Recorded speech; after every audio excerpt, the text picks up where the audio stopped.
My name is Isabel Brennan, and I'm 28 years old. 6 months ago, my parents stood in front of 75 wedding guests and told me the greatest gift I could give my sister was to disappear from her life forever.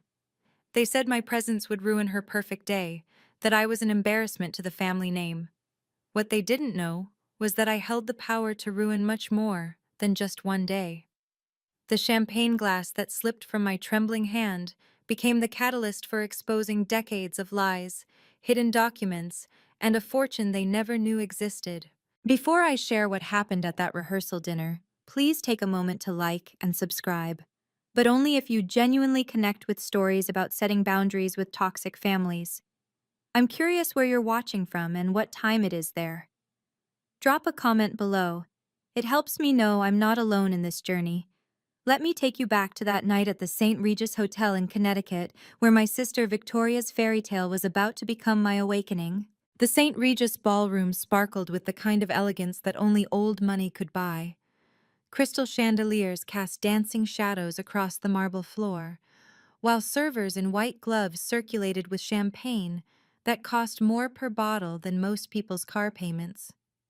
75 of Connecticut's elite had gathered for Victoria's rehearsal dinner.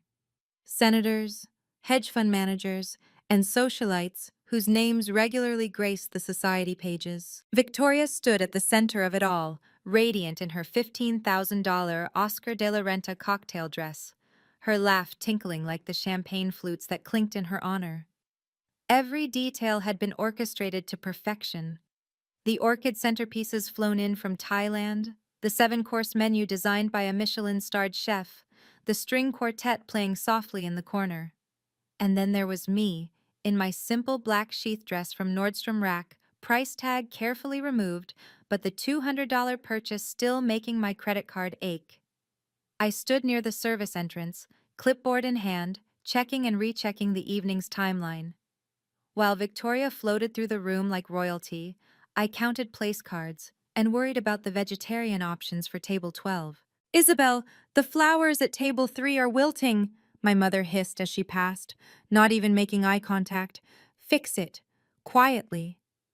I nodded, already moving toward the offending arrangement. This was my role, invisible, efficient, necessary, but never acknowledged. I'd spent 6 months planning every detail of this wedding, from hand-addressing 500 invitations to negotiating with 12 different vendors. Yet as far as the guests knew, I might as well have been part of the hotel staff. But that was about to change in ways none of us could have imagined. Ladies and gentlemen, my mother's voice rang out, commanding instant attention. Margaret Brennan had that effect on people. 68 years of privilege had taught her exactly how to own a room. I want you all to meet the bride-to-be, my precious Victoria, who's about to join the distinguished Harrison family. She wrapped an arm around Victoria's waist, pulling her close as cameras flashed. The two of them looked like a magazine spread, matching blonde highlights, designer gowns, diamonds catching the light. My father, Robert, joined them, his silver hair gleaming as he raised his glass in a toast. To our beautiful daughter, he boomed, who has made us prouder than words can express. Senator Harrison approached, his wife Eleanor beside him. Robert, Margaret, you must be so proud of Victoria, such an accomplished young woman. He paused, glancing around. Will your other daughter be joining us? The silence stretched for a heartbeat too long.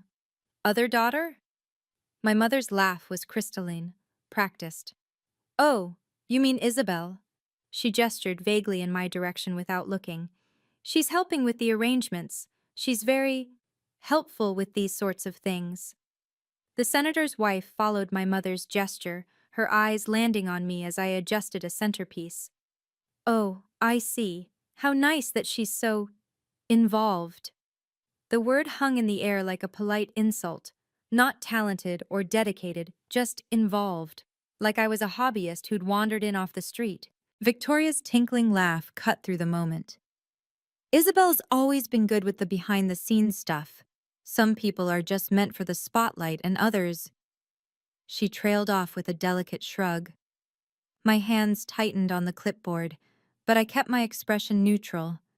professional, calm. But that was about to change. 6 months earlier, I'd sat in my parents' living room, volunteer forms spread across the coffee table. I want to handle Victoria's wedding, I'd announced, trying to keep the hope out of my voice. All of it, the planning, coordination, everything.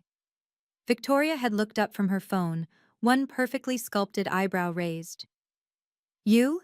Isabel, you can barely match your socks, just don't mess it up like usual. Like when she tried to help with the charity gala, my mother added, not looking up from her magazine. We're still apologizing for that disaster. I'd accidentally double-booked the venue, a mistake that happened because they'd given me the wrong date to begin with. But that detail had been conveniently forgotten. Maybe stick to simple tasks, my father had said, his tone dismissive. We can hire a real wedding planner for the important decisions. I have a degree from Parsons, I reminded them quietly. I graduated summa cum laude. Interior design includes event planning. Online courses hardly count as Parsons, dear. Victoria had laughed, even though she knew I'd attended in person, even though she'd been at my graduation. Or rather, she'd been in the parking lot, complaining about the traffic. But I'd persisted. For 6 months, I worked 16-hour days without pay, without thanks, without recognition. I negotiated vendor contracts that saved them $30,000. I hand-calligraphed 500 invitations when the professional they'd hired fell through. I solved crisis after crisis, from the caterer's bankruptcy to the venue's double booking, and through it all, I told myself it would be worth it. That finally, they'd see my value.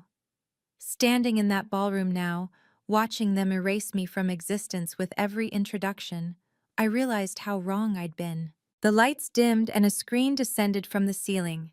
We have a special surprise, my mother announced, her voice warm with the kind of maternal pride I'd only witnessed from afar. A little walk down memory lane for our Victoria. The slideshow began, a carefully curated history of the Brennan family's golden child. Baby Victoria in her christening gown. Victoria at 5, winning her first beauty pageant. Victoria at 16, debutante ball. Victoria at Harvard graduation. Victoria with senators, with celebrities, with everyone who mattered. 47 photos in total. I counted because I had nothing else to do but stand there and watch myself be erased from our family's history. Not one photo included me. Not the Christmas mornings we'd shared, not the family vacations, not even the group shots where I knew I'd been standing right there, just outside the frame. Such a beautiful family, someone murmured behind me. Does Victoria have any siblings? Another guest asked. My mother's response carried across the room with perfect clarity. She's our only child who matters in moments like these. The words weren't even cruel anymore. They were just fact, stated as simply as the weather forecast. The champagne glass in my hand started to shake, tiny ripples disturbing the golden surface. A woman I didn't recognize leaned toward her companion. Isn't that their other daughter, the one by the service door? I think she's the wedding planner, her friend whispered back. Or maybe she works for the hotel. I set down the trembling glass carefully, precisely, the way I'd learned to do everything in this family, without making a sound, without leaving a trace. But my hands wouldn't stop shaking. Something inside me was beginning to crack, hairline fractures spreading through 28 years of practiced invisibility. What most people didn't know was that I wasn't just the forgotten daughter playing party planner. For the past 4 years, I'd been managing the family's investment property, a 23-unit apartment building in downtown Stamford that generated $400,000 annually. Every lease negotiation, every maintenance crisis, every tenant dispute.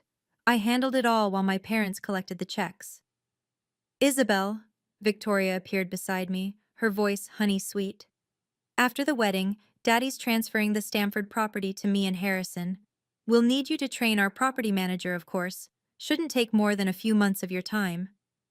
The property I've been managing? I kept my voice level. Well, managing is a strong word. You've been overseeing things. But now that I'm joining the Harrison family, we need to elevate our portfolio. Professional management, you understand. I understood perfectly. 4 years of 3 a.m. emergency calls, of negotiating with contractors, of turning a building with 40% vacancy into one with a waiting list.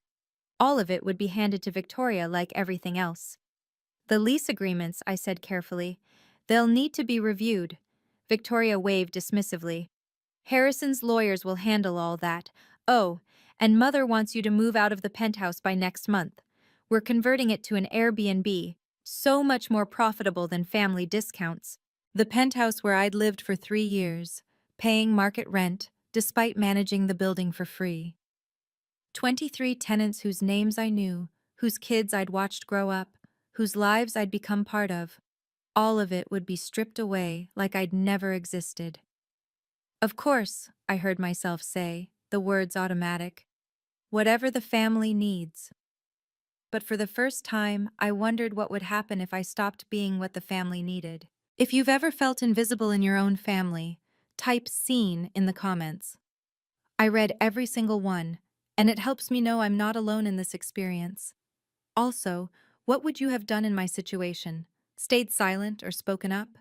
Let me know below while I tell you what happened when that champagne glass slipped. Because what came next changed everything, and I mean everything. The champagne, the scream, the words that would echo through that ballroom. It all started with my trembling hands and ended with documents no one knew existed. Let me show you how it unfolded.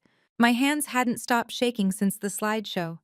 I reached for a fresh glass of champagne from a passing tray, trying to steady my nerves, trying to be invisible just a little longer.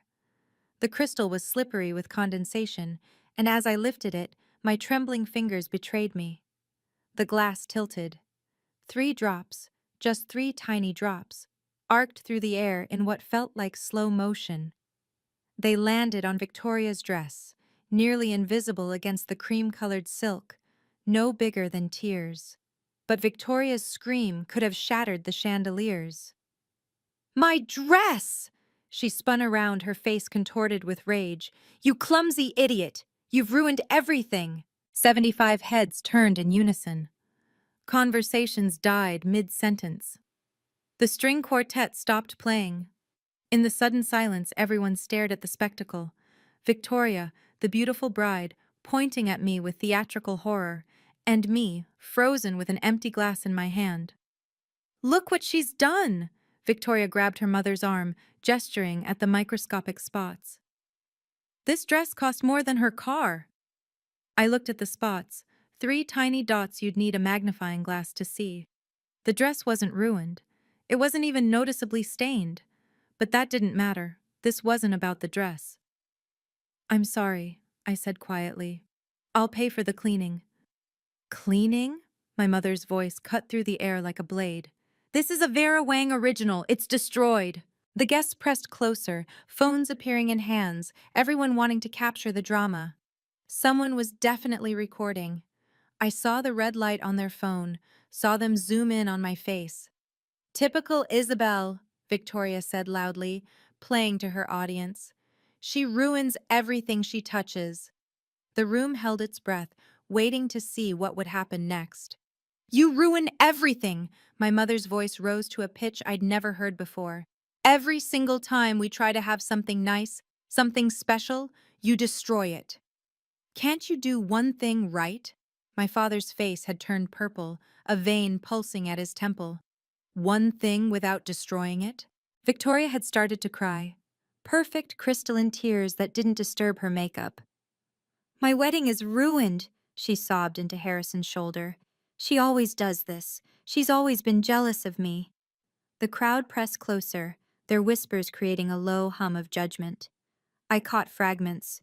How embarrassing. Poor Victoria.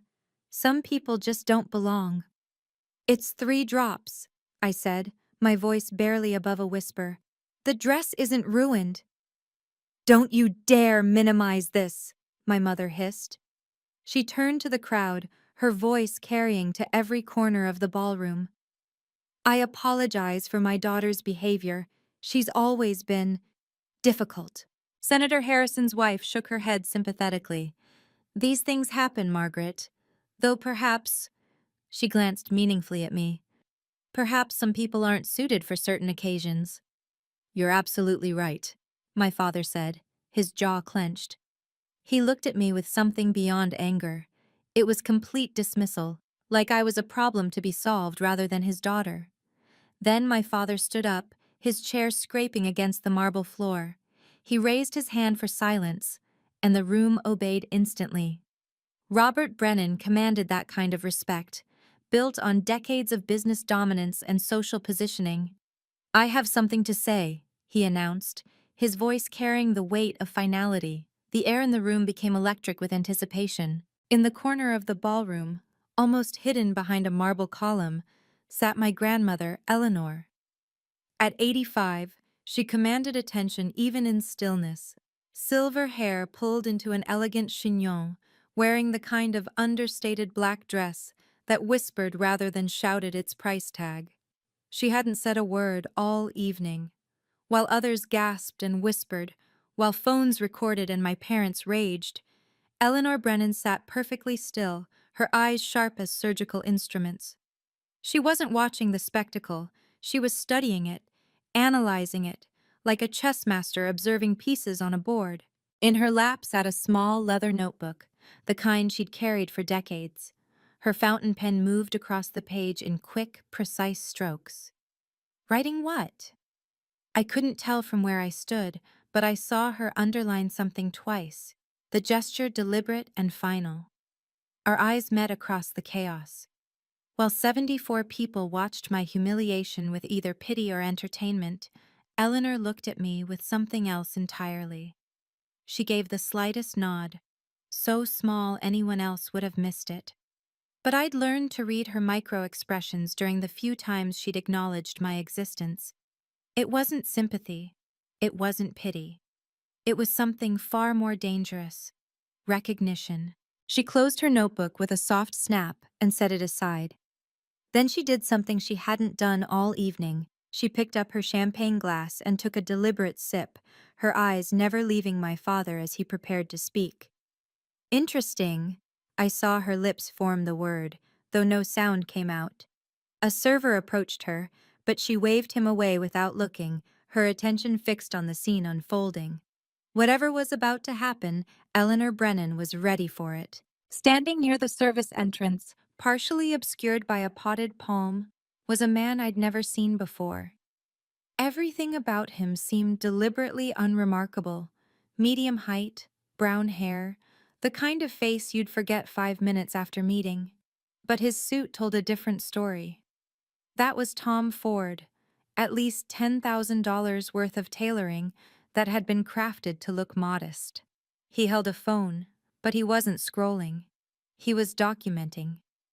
I watched him capture my father's purple face, my mother's theatrical gestures, Victoria's performed tears. He wasn't recording video. He was taking specific, timed photographs, each one deliberate and methodical. When he shifted position, I caught a glimpse of the briefcase at his feet. Black leather, combination locks, and barely visible in the embossed corner. Miller and Associates, Estate Law. His eyes met Eleanor's across the room. The look they exchanged lasted less than a second, but it was loaded with meaning. She tilted her head slightly toward my father. The man, Miller I assumed, nodded once and returned to his documentation. He photographed the crowd, their eager faces hungry for drama.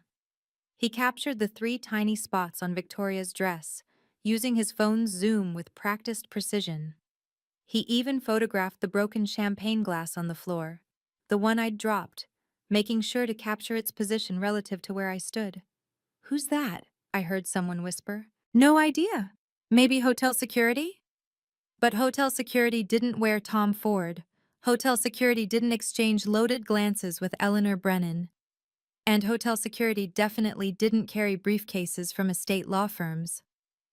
Something was happening here, something beyond my public humiliation. The players were positioned, the documentation was being gathered, and I was beginning to realize this might not be the ending my family expected. My father's voice filled the ballroom with the authority of a man who'd never been challenged. Ladies and gentlemen, I need to address what just happened. The crowd leaned in, hungry for more drama. Someone actually shushed their companion to hear better. My daughter Isabel, he said, and the way he emphasized daughter made it sound like an accusation, has always struggled to fit into this family. Despite our best efforts, despite every opportunity we've given her, she remains, he paused, searching for the word, a liability. My mother stood beside him, nodding. Victoria had stopped crying, a small smile playing at her lips. Therefore, my father continued, his voice gaining strength, I want to make something clear, here in front of all of you, our dearest friends and family. The room was so quiet I could hear my own heartbeat. Isabel, the greatest gift you could give your sister for her wedding. He looked directly at me, his eyes cold as winter stone. Is your permanent absence from our family. Gasps rippled through the crowd. Someone dropped a glass. The sound of it shattering seemed to echo forever. We don't want you at the wedding, he continued, each word a nail in a coffin I didn't know he'd been building. We don't want you at family gatherings. The best thing you can do for Victoria, for all of us, is to disappear. Forever. Victoria stepped forward, her voice sweet as poison.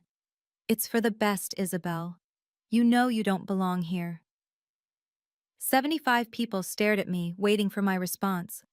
Some looked horrified, others entertained, but all of them were witnessing my complete erasure from my own family. The silence stretched, heavy as a funeral shroud. The ballroom erupted in whispers that built to a roar.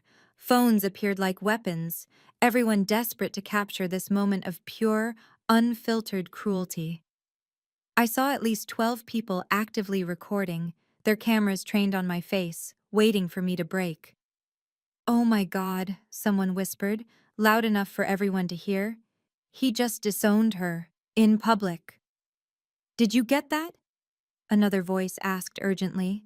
Tell me you got that on video. Senator Harrison looked deeply uncomfortable, shifting his weight from foot to foot. His wife grabbed his arm, whispering urgently in his ear. Even in my shock, I caught her words. This is not the family we thought they were. A woman I recognized as a gossip columnist for the Connecticut Herald was typing furiously on her phone, her eyes bright with the kind of story that would dominate social media for weeks. But the worst part wasn't the strangers. It was the people I'd known for years. My mother's book club friends, who'd eaten my homemade pastries at countless meetings, avoided my eyes. My father's business partners, men who'd praised my apartment management at dinner parties, suddenly found the ceiling fascinating.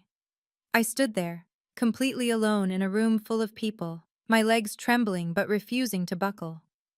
I would not give them the satisfaction of seeing me cry. I would not beg. I would not plead. Well, my father demanded, nothing to say? No tears? No begging? He seemed almost disappointed by my silence. The crowd held its collective breath, waiting for my response, for the breakdown that would complete their evening's entertainment. That's when Grandmother Eleanor stood up. The soft scrape of her chair against marble might as well have been a thunderclap. This is where everything changed. But before I reveal what happened next, I want to know, have you ever had a moment where your family showed their true colors in public? Share your story in the comments. It's therapeutic to know we're not alone. And if this is resonating with you, please consider sharing it with someone who might need to hear that setting boundaries is not just okay, it's necessary, because what my grandmother was about to reveal would flip the entire power dynamic in that room. The documents, the trust fund, the secrets my parents never knew existed. It all came out in the next 5 minutes. Robert, sit down. My grandmother's voice wasn't loud, but it cut through the chaos like a blade through silk. Every head in the room turned to watch Eleanor Brennan rise from her chair with the deliberate grace of royalty. My father's face went from purple to white in the span of a heartbeat. Mother, this doesn't concern.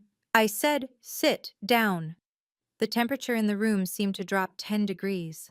This wasn't the voice of a grandmother at a family gathering. This was the voice of the woman who'd built the Brennan empire from nothing, who'd turned a small real estate office into a multi-million-dollar corporation before women were even allowed to have business credit cards. My father sat. He didn't want to. You could see the resistance in every muscle.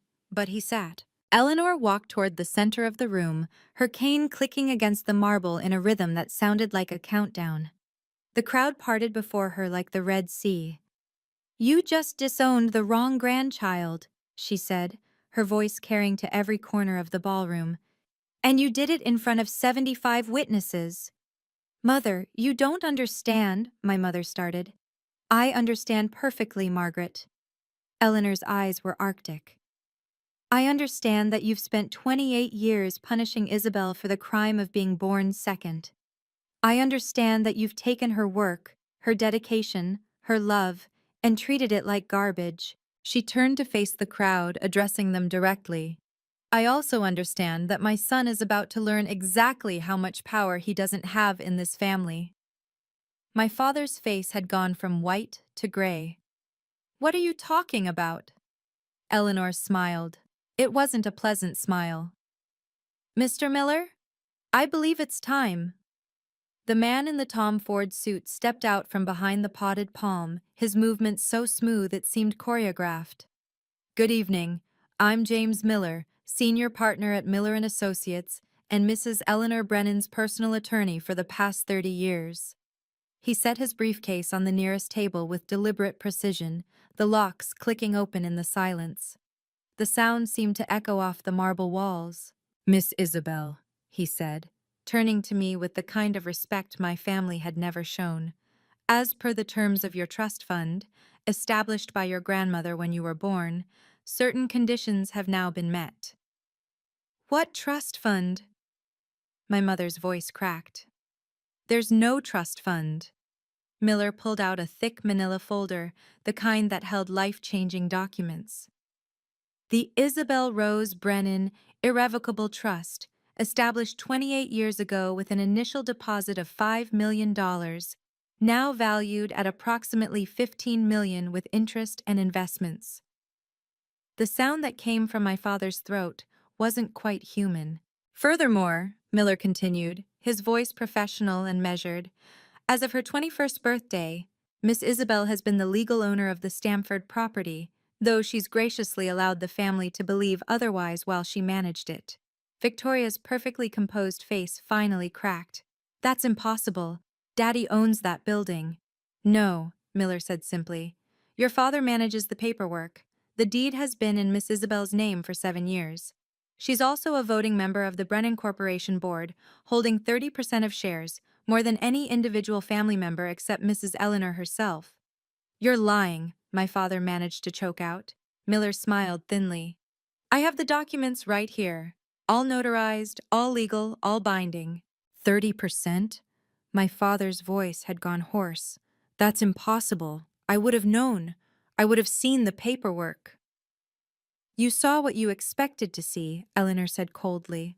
"Every document you signed for the family trust was actually strengthening Isabel's position. You never read the fine print because you assumed I'd always favor Victoria, just like you did." Miller spread the documents across the table like a dealer showing a winning hand.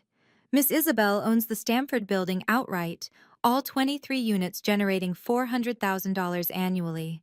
She holds 30% of Brennan Corporation voting shares. She's the beneficiary of a $15 million trust that becomes fully accessible on her 30th birthday, or immediately if she's publicly disowned by her parents." He paused, letting that sink in. "Which, thanks to your announcement in front of 75 witnesses, just happened." The room exploded. Guests gasped, phones came out, and the gossip columnist looked like she'd won the lottery. But I couldn't focus on any of them. I was staring at the papers, at my name printed over and over again in legal black and white. "You've been living in my building for 4 years, Dad," I said quietly, finding my voice at last. "Paying rent to me. I processed every payment, fixed every problem, and you never once wondered why your signature wasn't on any of the legal documents." Victoria grabbed the nearest paper, her hands shaking. "This has to be fake. Grandma would never." I would, and I did, Eleanor interrupted, because I saw what you all refused to see. Isabel has been running this family's assets for years while you played dress up and called yourself an influencer. And there's one more thing, Miller added, his voice cutting through the chaos. I stood up slowly, my legs finally steady. The trembling had stopped. For the first time in 28 years, I felt the solid ground of my own power beneath my feet. You want me gone? I said, my voice calm and clear. I accept. I walked to the table where Miller had spread the documents, picked up the pen he offered, and began signing. Each signature was deliberate, final, a punctuation mark on years of invisibility. Effective immediately, I'm withdrawing from all family operations, I announced, my voice carrying the kind of authority I'd never been allowed to use before. The Stamford building accounts will be frozen for transition to my personal management company. All automatic payments to Brennan Corporation from my properties cease as of midnight tonight. Wait, my father said, his voice strangled. The Stamford building generates 70% of our liquid income. I'm aware, I said simply, signing another document. I've been managing your books for 4 years, remember? Though you called it helping out. Victoria stepped forward, her perfect composure finally shattered. You can't do this. The wedding venue needs the final payment tomorrow. That's $300,000. That sounds like a you problem, I said, using her favorite phrase from our childhood. Maybe ask your influencer sponsors for help. Isabel, please, my mother said, and it was the first time she'd said my name all evening without sneering. Let's discuss this privately. Privately? I set down the pen and looked at her directly. You made this public. You announced my exile in front of everyone who matters to you, so everyone can witness the consequences. I turned to Miller. Please ensure all transitions are completed by Monday morning. Already in motion, Miss Brennan. Wait, you can't do this? My mother's carefully maintained composure cracked completely. The Harrison merger depends on our property portfolio. The wedding venue needs payment. Victoria grabbed my arm. 300,000 by tomorrow, or they'll cancel everything. The corporate credit line, my father said, his voice hollow. You're the guarantor. Without you, the bank will. Call in the loan. Yes, I know. I gently removed Victoria's hand from my arm. You might want to liquidate some assets quickly. Let's discuss this privately, my father tried again, his commanding voice now pleading. We can work something out. You made it public, it stays public, I said, gesturing to the 75 witnesses, half of whom were still recording. These people watched you disown me. They can watch you face the consequences. Senator Harrison cleared his throat. Robert, perhaps we should postpone tomorrow's merger discussion, given the circumstances. The wedding, Harrison's son said quietly to Victoria. Maybe we should reconsider the scale. Reconsider? Victoria's voice pitched toward hysteria. We have 500 guests coming, who you'll now need to pay for yourself, I reminded her. I've been covering vendor deposits from the building account. That ends tonight. My mother grabbed my father's arm. Do something. But what could he do? The documents were legal. The witnesses were plentiful. The disownment had been public and unequivocal. Miss Isabel, Miller said, your car is waiting outside whenever you're ready. I looked around the ballroom one last time, at the crystal chandeliers I'd selected, the flowers I'd arranged, the seating charts I'd spent weeks perfecting, all for people who'd just erased me from their lives. I'm ready now, I said. I hadn't even reached my car when the first domino fell. My phone lit up with a Google alert. Someone had already posted the video. Connecticut real estate mogul disowns daughter at 2 wedding event. The view count was climbing. 10K, 15K, 20K in minutes. By the time I reached my apartment, it had hit 50K views, and how our toxic family was trending locally. The Connecticut Herald's gossip columnist had worked fast. Her article was already live. Brennan family drama. Daughter disowned, then reveals she owns everything. The comments section was brutal. Karma came dressed as a grandmother, read the top comment with 500 likes. 3 text messages came in rapid succession from my father's business partners. Robert, given tonight's events, we're pulling out of the Westport development. The Harrison merger is off the table. Call me when your house is in order. My wife says if this is how you treat family, we can't trust you with our investment. Victoria's Instagram was hemorrhaging followers. I watched the count drop in real time, 100K to 95K to 90K. The comments under her last post, a photo of her wedding shoes, were savage. Imagine being so cruel to your sister. Money can't buy class. Your sister planned your whole wedding and this is how you thank her? The wedding hashtag had Victoria, and Harrison Forever had been hijacked.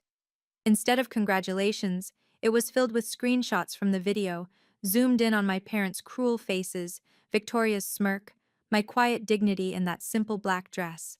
Within 3 hours, the Brennan family name had become synonymous with public cruelty, and there was nothing their money could do to stop it.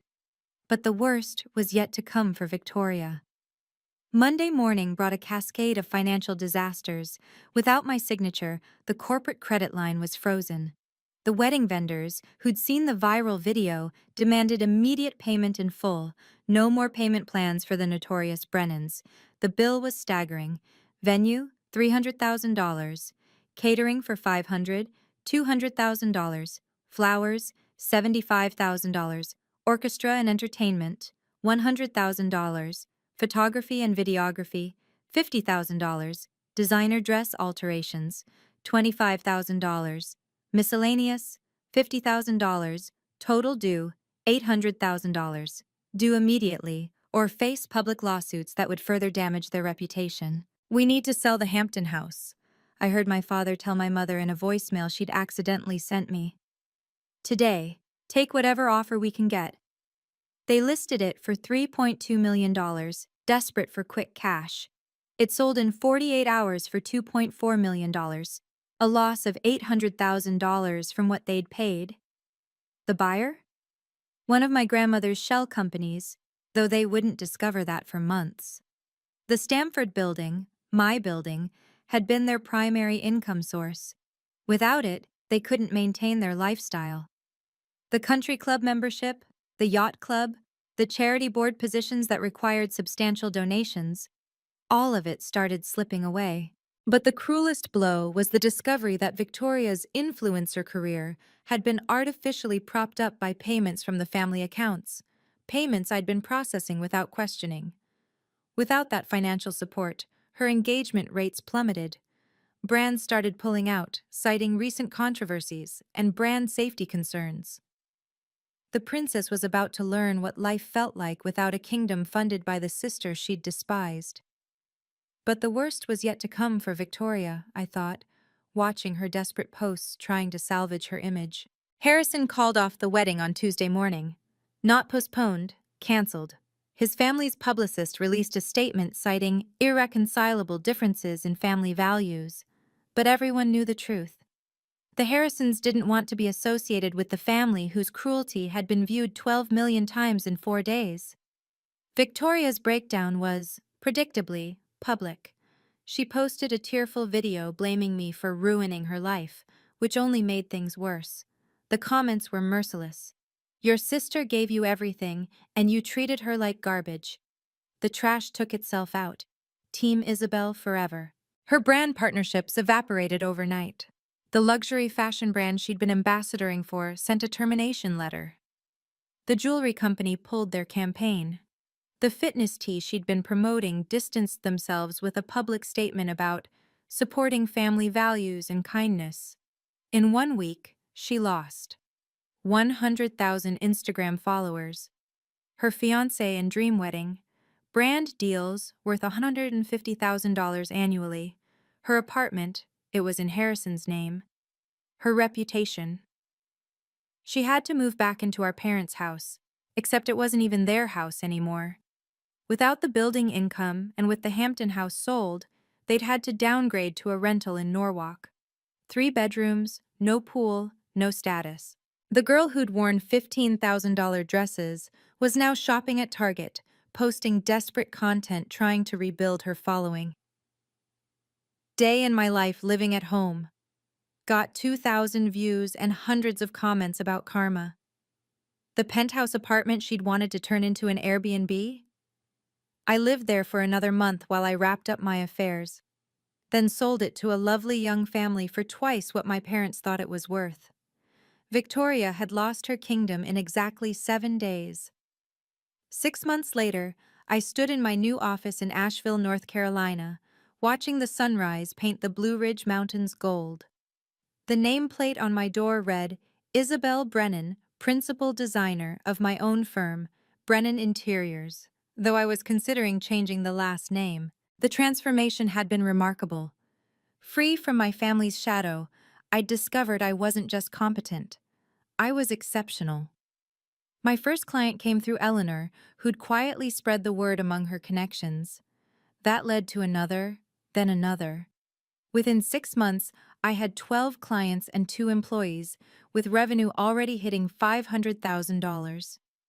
My apartment was a converted loft in the River Arts District, all exposed brick and soaring windows.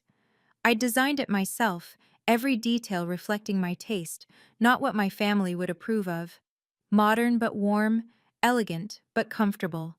Everything they'd said I could never achieve. Eleanor visited monthly, taking the train down from Connecticut. We'd have lunch at my favorite cafe, where she'd update me on the family's continued struggles and remind me that I'd made the right choice. "Your father asked about you," she said during her latest visit. "And?" "I told him you were dead to him. His words, after all." We both smiled at that. The trust fund had given me freedom, but the building income gave me power. I'd hired a professional management company, a real one, and the property was thriving. The tenants, who'd always liked me better than my family, sent a group card on my birthday. "To our favorite landlord who actually cares." Freedom tasted like morning coffee in my own office with my name on the door, in a city where nobody knew I'd once been invisible. The attempts to reconcile started 3 months after I left. First came the texts, 47 from my father, each more desperate than the last. "We need to talk. This has gone too far. Your mother is sick with worry. Please respond. You're destroying this family." Then Victoria, 200 plus messages ranging from rage to manipulation to fake apology. "I hate you. How could you do this to me? I'm sorry, okay? Is that what you want to hear? I need money for rent. Please. I'm your sister." My mother took a different approach, sending a formal letter through her attorney. 4 pages of elegant stationery filled with rewritten history, claiming she'd always loved me equally, that this was all a misunderstanding that family should forgive. I responded with my own attorney's letter, a cease and desist order, followed by a formal no-contact directive. If they continued to harass me, I'd pursue a restraining order. The extinction burst came on Christmas Eve. All 3 of them showed up at my Asheville apartment building. The doorman, whom I'd specifically briefed about this possibility, called me immediately. "Should I call the police, Miss Brennan?" I watched them on the security monitor, my father pacing, my mother crying, Victoria on her phone probably trying to document their journey to reconciliation for social media content. "Yes," I said. "Tell them there are trespassers who've been legally notified to maintain no contact." They left before the police arrived, but not before Victoria posted a tearful video about her heartless sister refusing to see family on Christmas. It got ratioed so hard she deleted it within an hour. Apologies motivated by financial desperation aren't apologies at all. Standing in my office now, a year later, I've learned truths that 28 years in that family never taught me. Boundaries aren't punishment, they're self-preservation. They're not about being cruel to others, but about being kind to yourself. Family isn't an automatic pass for love. Being related by blood doesn't grant anyone the right to destroy your spirit, diminish your accomplishments, or erase your existence. Love isn't shown through words at holiday dinners, but through daily actions, through recognition, through the simple act of seeing someone for who they truly are. Respect must be earned, not expected. My parents expected my respect while giving none in return. They demanded loyalty while showing only betrayal. They required devotion while offering only dismissal. The most profound lesson? Sometimes the most loving thing you can do, for yourself and for them, is to walk away. My absence forced them to confront the reality of who they were. Without me to blame, to diminish, to erase, they had to face the empty spaces in their own hearts. Eleanor told me something during her last visit that stays with me. You didn't break the family, darling. You revealed it was already broken. You just stopped being the glue holding together something that should have fallen apart years ago. Blood makes you related, but loyalty makes you family. And I've built a new family here. Friends who celebrate my successes, clients who value my work, a community that sees me not as the invisible second daughter, but as Isabel, whole and worthy on my own terms. The girl who once shook holding a champagne glass now holds her future steady in both hands. And that future? It's entirely mine to build. Thank you for witnessing my story. If you've made it this far, you're probably someone who understands that sometimes the most loving thing you can do is walk away. What boundaries have you had to set with family? I'd love to hear your story in the comments. And if this video helped you feel less alone, please share it with someone who might need to hear that their peace is worth more than toxic family approval. Subscribe for more stories about choosing yourself. Remember, you can't heal in the same environment that broke you. Until next time, this is Isabel, choosing freedom over family.